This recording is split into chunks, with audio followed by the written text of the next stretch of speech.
This is IGN. Meet the Third Dimension. This is your IGN review of Super Meat Boy 3D by Mitchell Saltzman.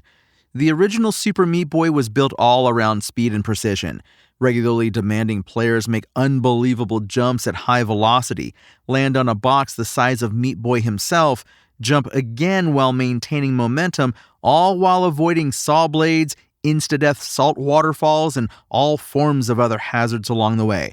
That's hard enough to do in 2D, so the idea of requiring that level of precision while also contending with a Z-axis made the thought of a 3D Super Meat Boy seem like an unsolvable puzzle. I'll say straight up that even though the attempt is respectable, Super Meat Boy 3D does not completely solve this problem. Far too many of my deaths came from frustratingly jumping straight towards a wall or platform, only to find out that I was actually slightly behind or slightly in front of it, causing poor Meat Boy to jump towards nothing and turn into super meat paste.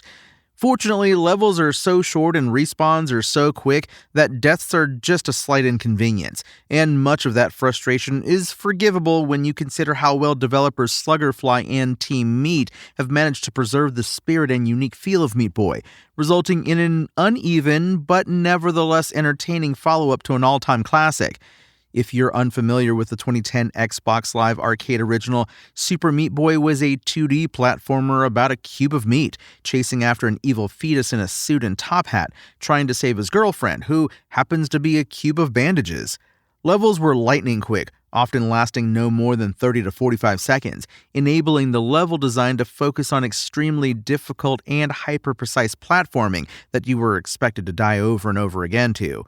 On the gameplay side of things, Super Meat Boy 3D does a great job of translating the feel and movement of Meat Boy into the third dimension. He's super fast, stops on a dime, and can leap either 50 yards ahead with a full press and hold of the jump button, or do the shortest of short hops with just a light tap of it, conveniently giving him just enough height to jump over a saw blade. The level design, especially in the harder stages, demands a lot from the player, and fortunately the controls are tight enough to enable you to meet those demands. The level design does a good job of introducing new hazards and types of platforming challenges at a steady pace to keep the game fresh. You'll go from straightforward obstacle courses where you just need to hop on a bunch of platforms while avoiding all varieties of saw blades to vertically oriented levels that have you sliding down walls and making leaps of faith through openings in the ground, to speed focus levels where you have to move fast to avoid getting exploded by missile turrets, etc. Every level has a distinct feel, and even while they might use the same traps or hazards, they always twist them in a certain way that makes them feel new. Despite that though, the actual quality of levels in Super Meat Boy 3 is pretty inconsistent, and the bad ones are usually bad because of perspective issues. Super Meat Boy 3D nails the spirit and soul of the 2010 indie darling, with an identical structure and controls that do a good job of replicating the unique speed and mobility of Meat Boy and his friends in 3D.